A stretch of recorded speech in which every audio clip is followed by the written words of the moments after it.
And we are here tonight with Mac talking about the Google Cybersecurity certification, teaching us all about the road to being certified.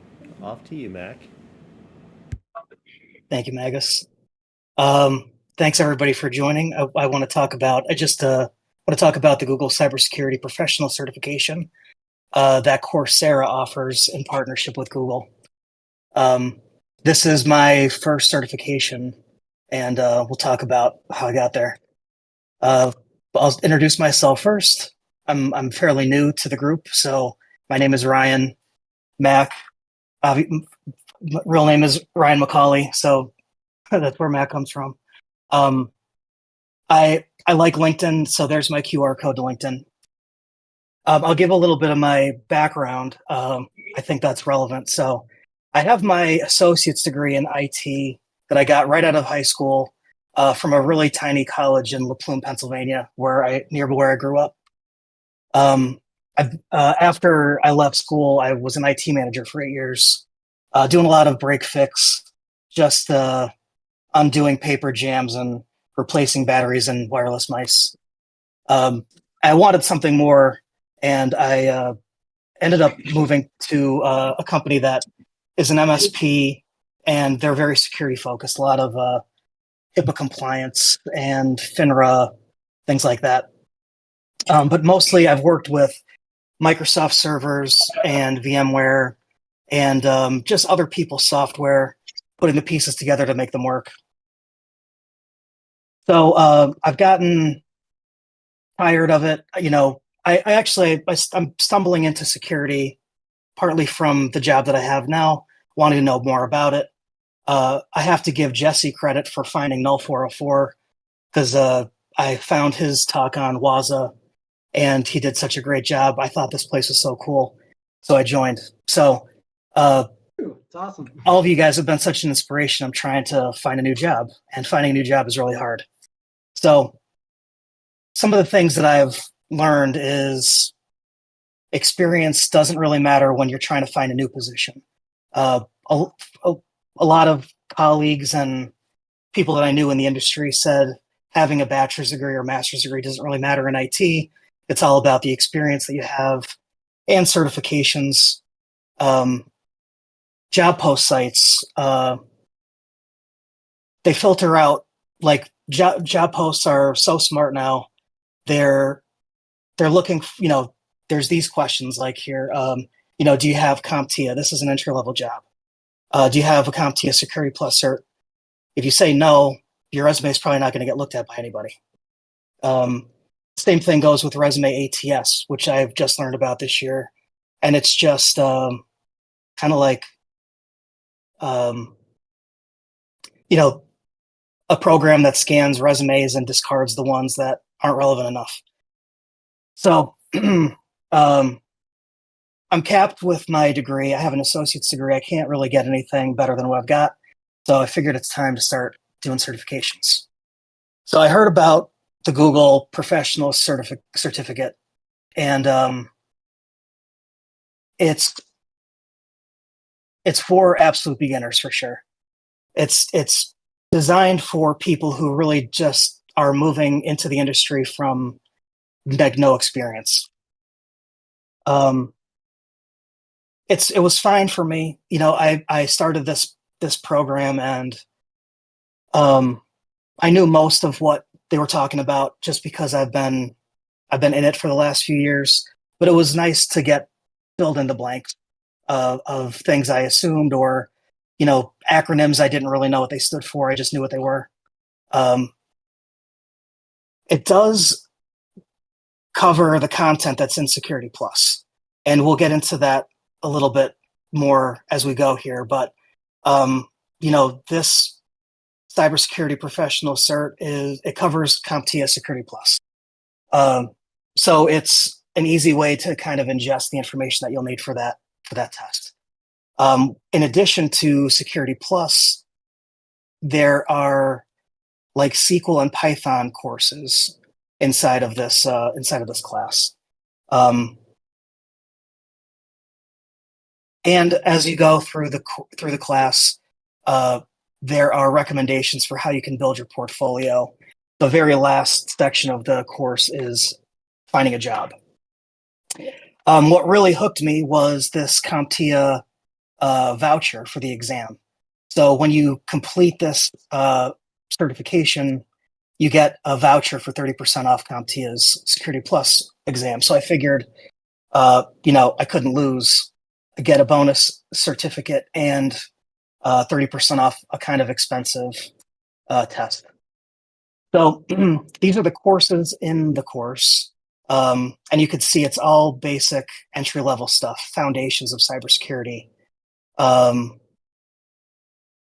Linux basics, some SQL queries that they walk you through, talking about what a SIM is, what a threat is, and the course on automating tasks with Python was pretty cool. I'll talk about that a little bit more when we get there. And then finally, at the end was, now that you have this certification, here's how you apply for and be successful at finding a cyber security job. Here's some examples of building a portfolio. I mean, I do some of these things in my day-to-day job, and I was kind of in a hurry to get Security Plus before I moved earlier this year. So I kind of skipped over the portfolio thing. I wish I didn't. I really do want to build a portfolio, but it's one of those things I was going to get to. So, there's even a tutorial on how to use Wireshark on the left. And these are Word docs that you could download and keep, which I do. I've downloaded all of them and kept them. So I can go back to them if I ever needed to. But and then how to complete an incident report. This is just two examples of many exercises that the course walks you through, and it's just gearing you up to be like a SOC 1. Again, this a step further from just studying for the exam. The course definitely gives you enough for a foundation, right? Like, I never did a SQL query before, and I was having some fun, and it was all in the context of being a SOC analyst. So they give you a text dump of SIM files and then show you how to parse through it with SQL. Same thing with Python. I'll have an example on the next slide of what the final Python assignment was. And it's just, it gives you enough for a foundation. And then, if you are into SQL or you're into Python, you can go off and do a better project that might be better for a portfolio. I have Automate the Hard Things with Python. What's that book called? I'm sure half of you guys have read it, but there are lots of books out there that have projects that, walk you through the steps, and in the end, you have something that you can put on a portfolio. This was the Python, just a little snip of one of the Python assignments, and it was, you get a text file full of IP addresses and how to parse it and organize it. So it was cool. I've done Python before, but I never read and wrote to a text file. So it was fun. So was it worth it? Like I said, most of the material I knew from my day job, because I've been in IT for 15 years now. The plan is you go to Coursera and you sign up for a subscription. It's $50 a month. And the first week is free. But after that, it's $50 a month, and you could do as much as you want. You could complete the course in 1 month if you want to, if you can. I think it's designed to be completed in 4 to 6 months. And it admittedly took me 6 months to do it because I started it right before Christmas and I was packing my house. But, like I said, you get 30% off the CompTIA Sec Plus test. But it wasn't enough, right? Once I was done and I got this cert, I was like, all right, I'm ready to do Security Plus. Let me go do some practice tests. And it might just be my study style, but I wasn't ready for Security Plus. I still had to study for it separately. And this is not a widely recognized cert. I've seen a lot of YouTubers talk about it. They're probably getting paid to talk about it. because I've seen some YouTubers who are not getting paid for it that say don't bother, but I don't think it was really a waste of time. It's good for anybody who's transitioning into security. This was a surprise at the end. It is pay to win. So what that means is you just, as long as you're paying the subscription and you are progressing through the slides, you get to the end and you get the cert. Like there's no test at the end. There's not really, there are quizzes that go like along the way, but you could fail them all as many times as you want. There is like a cool off period if you get the same quiz wrong. If you fail it like 3 times in one day, you got to wait a day to get back into it. But it's essentially just pay to get a cert. That's how I looked at it. Here's my example of 30% off the test. It's a $404 test, which I thought was funny. That's why I included it here.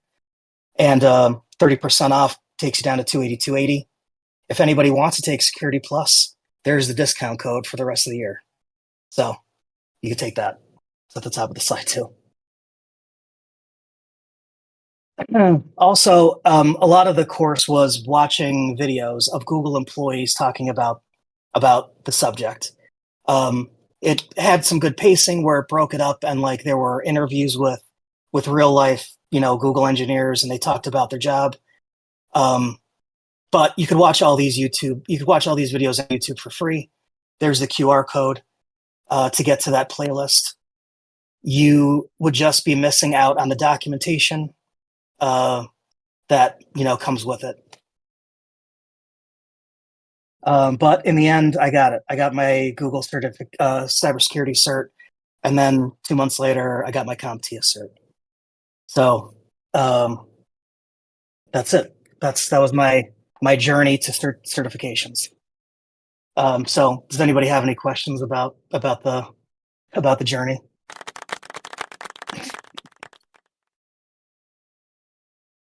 Well, first of all, congrats to you.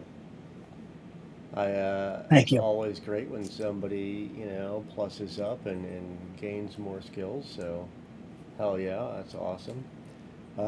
It seems to me, I don't want to maybe misinterpret your concept, but it seems to me as if you did not feel that you got a whole lot out of it.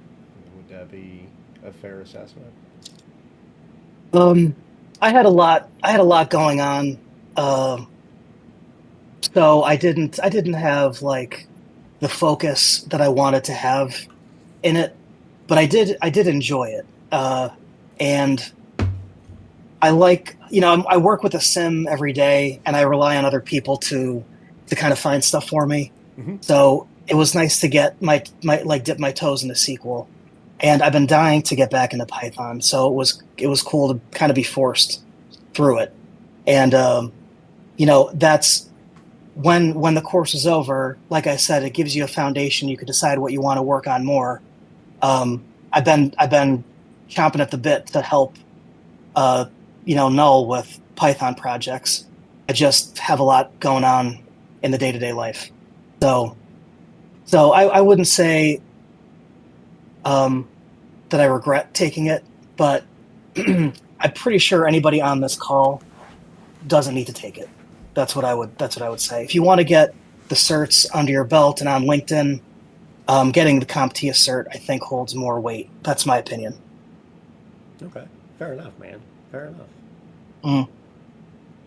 So I've been recommending cert to a lot of people that I know that are trying to get their feet wet or trying to get into cybersecurity. Like, I have a lot of folks that come up to me and they're like, "Hey, I want to get into cybersecurity. Where do I start?" And they have no former background at all. So I've been pointing to this certification just because it gives a very broad knowledge. It's very beginner focused, and you'll learn real fast doing this certification whether you're into it or you're not. Would you kind of agree with that? Yes, and I didn't even think about that when I was doing this keynote, but my brother is a few years younger than me, and he worked for Comcast just doing installations like residential installations, and now he's working for AT doing the same thing. And one day he was pretty frustrated with his job, and we were talking about it, And I was like, "What are you doing? Like, are you going to be slinging cables for when you're 50? Like, why don't you?" I was just about to start this course because I had looked into it and I was ready to go to. I was ready to start it, and I was like, "Take this course at the same time as me, and at the end of it, I'll hire you at the place that I'm working," because I needed a SOC 1.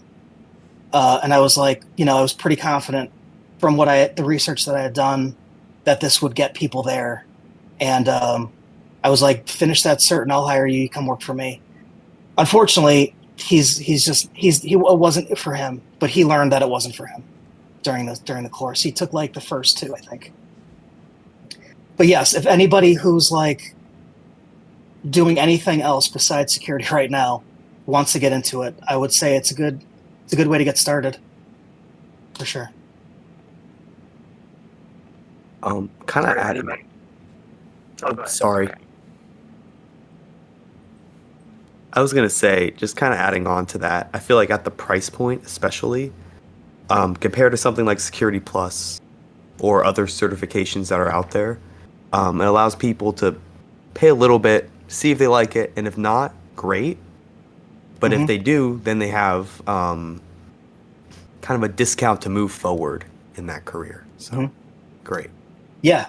And what's cool is the Coursera subscription, the first week is free. And my brother even took a day off work to just work on it all day because he wanted to see how much he would get into it. So that compared to like OSCP, like I paid for the study materials, which were like $1,500. And I think that comes with an exam, but like I wasn't ready for it when I got it. And I, like wasted all that money. Where this is like my brother paid probably for 2 months and then then he dipped out. So, if you lose $100 or you lose 1,500, that's why I don't think that you can't go wrong really when you're trying to decide if you're coming into security or not. Yeah, that's a fair way to look at it, for sure. Mm-hmm.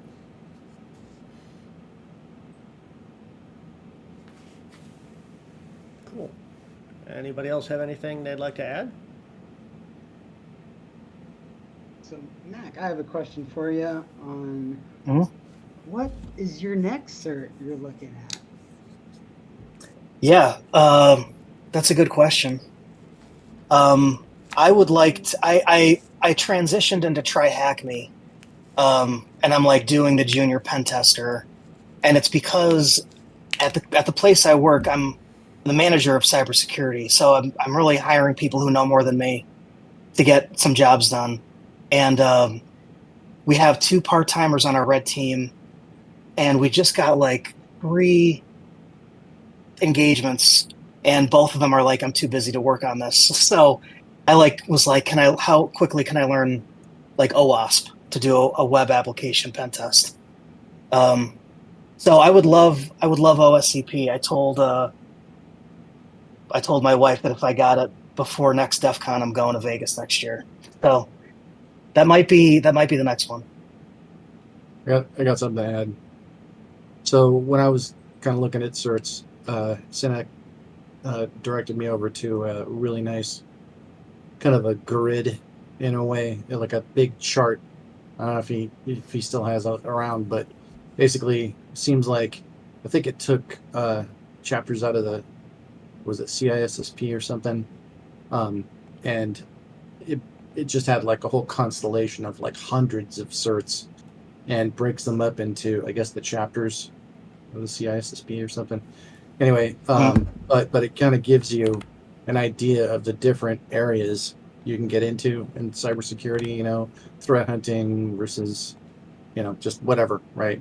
And there's just so many certs that are out there, but it can kind of give you a little bit better way to kind of zone in on, like let's try this or let's try that, and see what the most popular one is, and maybe eliminate a bunch, just to kind of give you some guidance. Yeah. So I don't know if I don't think I have it. I may have it around still, but I got it from Synax. So if he's got that, that'd be yeah. Oh, I can see the grid right there.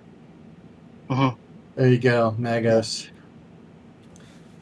I think that's it. Yeah, I do have some work like things that I need to do for work. We're consulting on CMMC, so I need to do like there's a registered practitioner certification I need to get, and an RP like registered practitioner, and then registered practitioner advanced.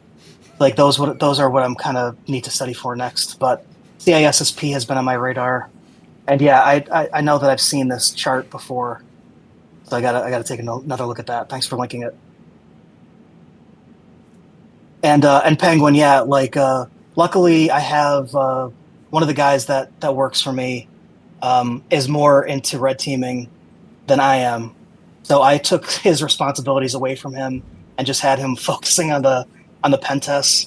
And one of the part timers was able to mentor him through it. But Port Swigger Academy was on my list because I know that Burp Suite is pretty much what everybody uses for OWASP. So yeah, I want to get back to Port Swigger too. Thanks for that recommendation. I have a question. Cool. Yeah. For someone starting out or wanting to start out in IT and cybersecurity, what's your opinion on the A+ certification versus the security? If I have no experience. Yeah, A plus. I've never taken it, but I've heard about it, and that's the real basics. Like, what does a motherboard do, and what's the function of a hard drive? I'm sure there's somebody on this call that has it that could probably speak to it better than I can. I have it. But yeah. Yeah, so A plus basically just qualifies you work at the Geek Squad. Okay. Pretty much. Yeah.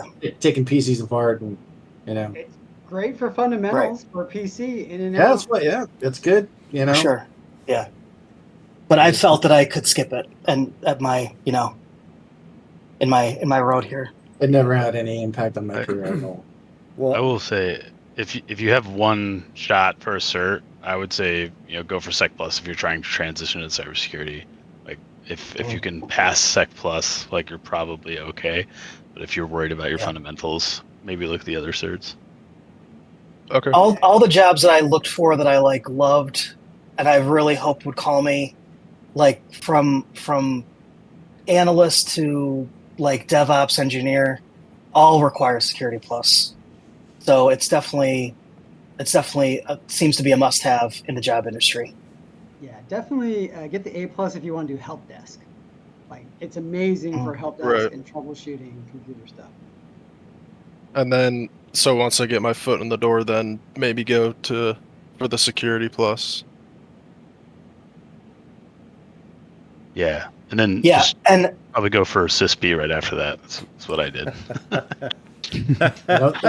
Don't knock help desk, man. That's if you're starting out and you get like whatever, like A+ or something like that, and you're just doing some help desk stuff. You'll get all kinds of customer problems and stuff you've never seen before, and you're doing all these tickets, and I mean it's good exposure for somebody who doesn't know anything about IT. there are a lot of like free study resources for Security Plus out there too. I don't think that you have to pay for anything to be able to pass that test. I can't think of any. Like Professor Messer on YouTube is a really good one. Thank you. I just saw it show up in chat. Professor Messer is who I read some. I had Magus, I think, sent me a PDF of Security Plus. I read through that and then watched Professor Messer. That's how I studied the last leg of the road here. Great, thank you guys. Mm-hmm. All right. Are we, I think you wrapped up? I'm done. Thank you all for listening. all right. Yeah. Well, thanks Thanks, for being man. here. I can go ahead and talk through for those who were participating in Stand by, Kevin. what's up? Stand by. We're gonna